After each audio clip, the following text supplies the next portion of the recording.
오늘 본문은 내일부터 이어지게 될 기드온 이야기의 전체적인 배경을 우리에게 제시하고 있습니다. 기드온 이야기는 굉장히 길거든요. 오늘 본문은 따로 노는 게 아니라 전체적인 기드온 이야기의 배경이다라는 것을 여러분 염두에 두시고 읽어 나가셔야 될 겁니다. 사사기를 읽어 나가다 보면 각 이야기마다 그 이스라엘 백성들이 지니고 있었던 그 어떤 신앙의 고질적인 문제 혹은 병폐를 다루고 계신 하나님을 우리가 발견하게 됩니다. 예를 들면 우리가 어제 보았던 그 바로 앞의 그 드보라의 이야기는 어떤 문제를 다루었습니까? 이스라엘로 하여금 절반의 순종에 머물게 하고 결국은 불순종이죠. 신앙을 타협하게 만들었던, 겁먹게 만들었던 그 가나안의 철병거라는 그 문제를 하나님이 다루셨습니다. 그렇죠? 이스라엘은 저 철병거가 우리에게 없기 때문에 하나님의 약속의 말씀을 믿지 못한 거죠. 그래서 그들은 타협의 길로 접어들었습니다. 그런데 하나님은 드보라를 통해서 그런 가나안의 철병거를 무용지물로 만들어 버리셨죠. 적들이 가지고 있는 무기가 어떤 것인가에 따라서 이 전쟁의 승패가 갈리는 게 아니다라는 것을 기적적인 승리를 통해서 이스라엘 백성들에게 보여주셨습니다. 기손강의 건기인데도 물이 범람해가지고 하나님이 하셨다는 거죠. 그래서 철병거가 아무런 소용이 없는 그런 상황이 되어버려서 승리를 거두게 되었습니다. 이겼으니까 너무 좋다, 이렇게 끝나면 안 된다는 거죠. 이스라엘 백성들은 무엇을 깨달아야 했던 겁니까? 우리가 이겼다, 이게 아니라 우리가 잘못했구나. 철병거보다 하나님의 강력한 능력을 우리가 믿지 못했구나, 또 믿지 못했구나. 그들은 분명히 깨달아야 했던 겁니다. 오늘 본문도 비슷합니다. 이번에는 철병거라는 강력한 무기가 아니라 압도적으로 많은 군사의 숫자가 문제였습니다. 숫자가 문제였습니다. 고대 사회에서 어떤 무기를 쓰는가, 철제 무기를 쓰는가, 청동기 무기를 쓰는가, 그것도 너무나 중요했지만 그 당시 고대 사회에서는 군사력, 어느 편이 숫자가 더 많은가라는 것도 정말 중요한 문제 아니었습니까? 이번에 이스라엘은 어김없이 그 숫자라는 문제에 걸려 넘어지게 됩니다. 본문 5절 말씀을 보십시오.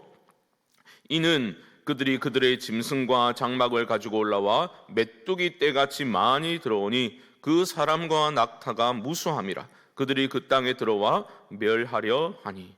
보십시오.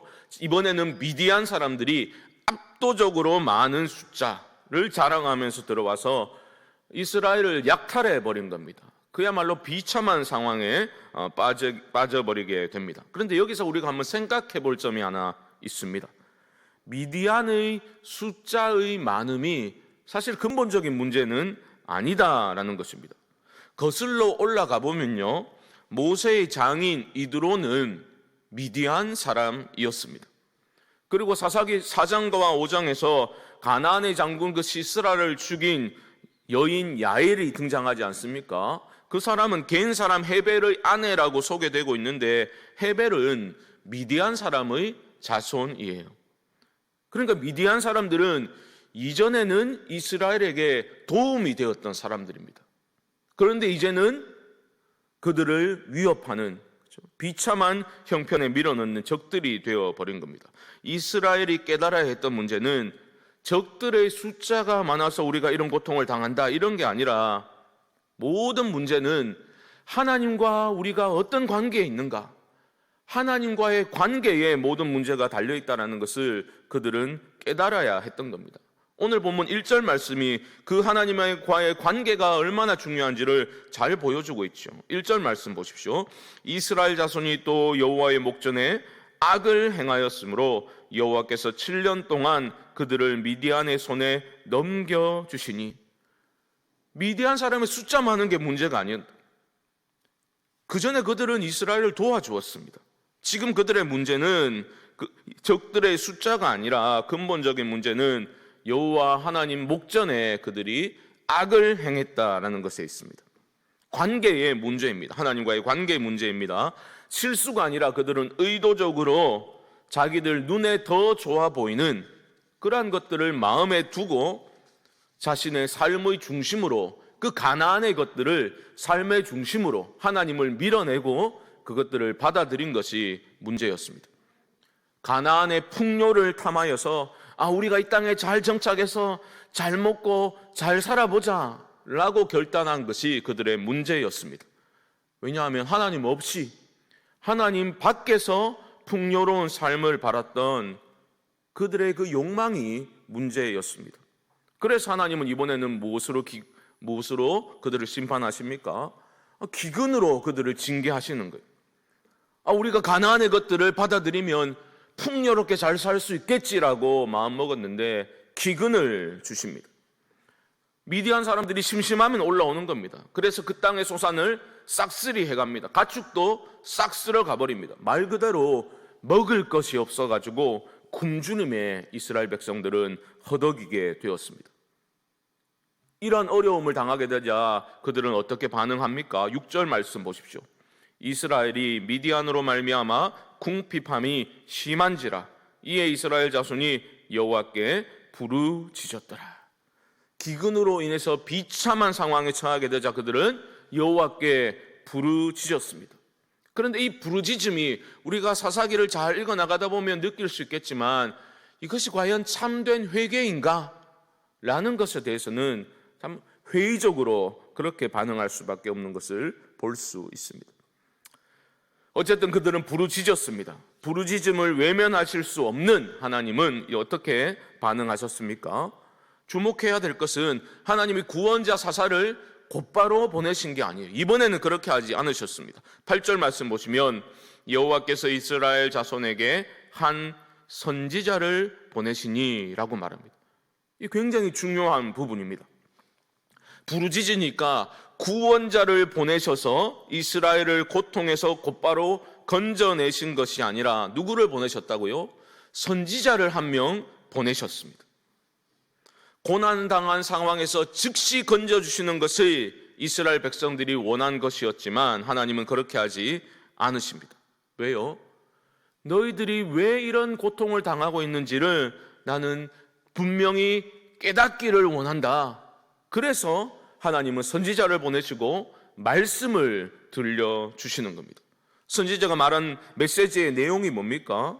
하나님이 그 조상들을, 이스라엘 백성들을 어떻게 애굽에서 건져내셨고 이 가나안 땅을 어떻게 기업으로 너희에게 허락하셨는지를 하나님의 은혜의 역사를 상기시켜주는 그러한 말씀을 전하게 하십니다.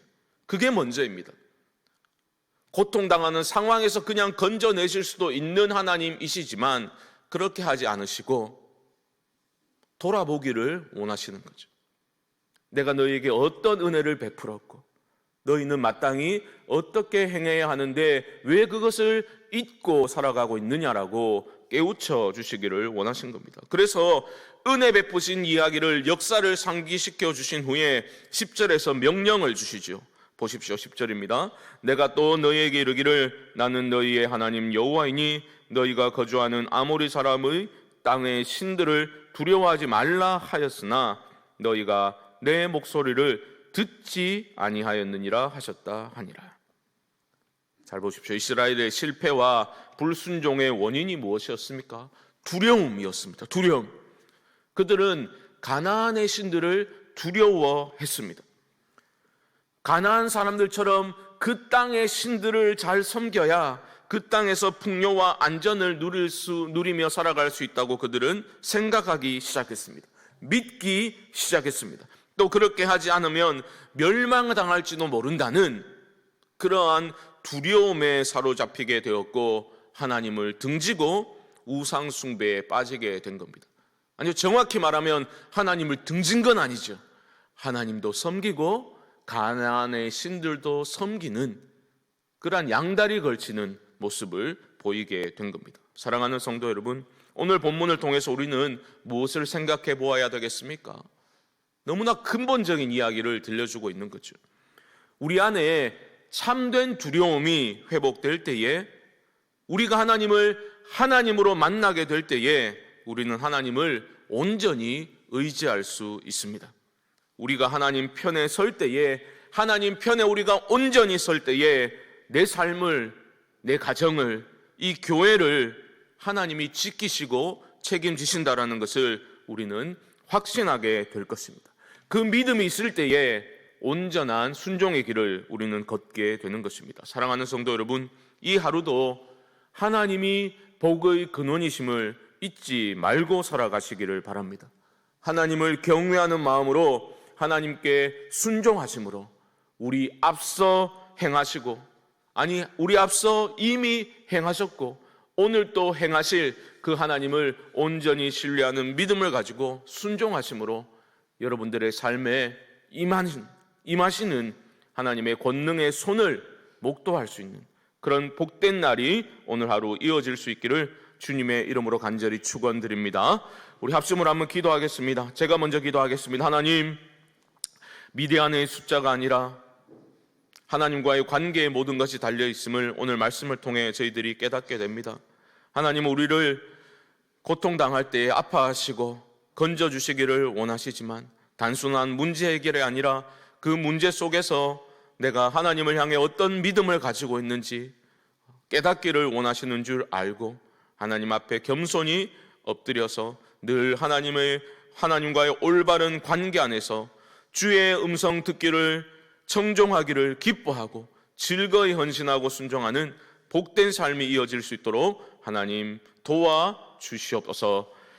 지금은 우리 주 예수 그리스도의 크신 은혜와 하나님 우리 아버지의 만극하신 사랑하심과 성령님의 교통하심이 하나님과의 관계에 모든 것이 달려있음을 깨달아 알고 온전한 믿음 가지고 순종의 길을 걷기를 소망하는 사랑하는 성도님들의 심령 가운데 지금부터 영원토록 함께 있을지어다.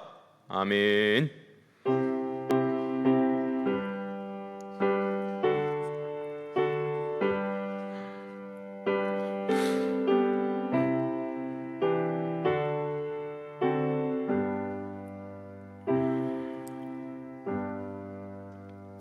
우리 합심을 한번 기도하겠습니다. 말씀을 기억하시며 기도하실 때에 미디안의 숫자가 문제가 아니라 하나님과 내가 어떤 관계에 있는지가 문제의 근원임을 깨닫게 하여 주시옵소서. 하나님께서 내 삶 가운데 행하신 우리 교회 위에 행하신 은혜의 역사를 기억하게 하셔서 온전한 믿음으로 이 하루도 살게 하여 주옵소서. 금요일은 나라와 민족을 위해서 기도하는 날입니다. 하나님, 우리나라와 민족을 불쌍히 여겨 주시옵소서. 모든 영역에 하나님의 공의와 사랑이 흘러가게 하여 주옵시고 특별히 한국교회를 깨워주셔서 헛된 것들을 자랑치 아니하고 복음의 능력을 회복할 수 있도록 역사하여 주옵소서. 이외에도 개인적인 기도의 제목과 성령께서 주신 감동을 쫓아서 우리 주님의 이름을 한번 부르고 기도를 시작하겠습니다. 주여, 하나님 은혜를 감사합니다. 연약하고 무지한 우리들은 정말 내 마음대로 행하고 내 생각대로 고집대로 행할 때가 얼마나 많은지 모르겠습니다. 하나님, 이 하루도 순간순간마다 하나님 의지할 수 있는 믿음을 주시고 내 뜻을 내려놓고 하나님의 뜻을 구하고 아버지의 뜻에 온전한 믿음 가지고 순종할 수 있도록 미디안의 숫자에 굴복하고 하나님 아버지 그들이 가진 무기에 굴복하는 것 아니라 전능하신 하나님 바라보게 하시고 권능의 손을 경험할 수 있도록 하나님 도와주시옵소서. 아버지 하나님, 우리가 살아가면서 믿음이 있다고 하면서도 얼마나 많이 쓰러지는지 모르겠습니다. 아버지 하나님, 불쌍히 여겨주시옵소서. 하나님과의 관계에 모든 문제가 달려있음을 깨닫게 하여 주옵시고 깨달음 주시면 믿음으로 행하도록 하나님 도와주옵소서. 가나안의 것들도 섬기고 하나님도 섬기는 어리석음에서 벗어나게 하여 주시고 온전히 하나님 편에 설 때에 우리 삶을 붙드시는 하나님 경험케 하여 주옵소서. 이 나라 민족을 하나님께 올려드리오니 아버지 하나님 긍휼을 베풀어 주옵시고 특별히 한국교회를 깨워주시고 하나님 우리 교회를 깨워주시고 복음의 능력을 회복할 수 있도록 하나님 도와주시옵소서. 아버지 하나님, 우리 가운데 우리 성도님들의 간절한 기도의 제목들 소원들이 있습니다. 아버지 하나님 함께하여 주시고 귀 기울여 주옵시고 아름답게 응답하여 주시옵소서. 문제 해결에만 우리가 골몰하는 것이 아니라 아버지 하나님, 그 모든 일들 가운데 하나님께서 우리에게 주시는 그 마음을 알게 하시고 우리를 향한 하나님의 그 마음을 깨달아 알게 하여 주시옵소서. 하나님을 더 신뢰하고 믿음으로 감사함으로 받을 수 있도록 도와주시옵소서.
감사합니다.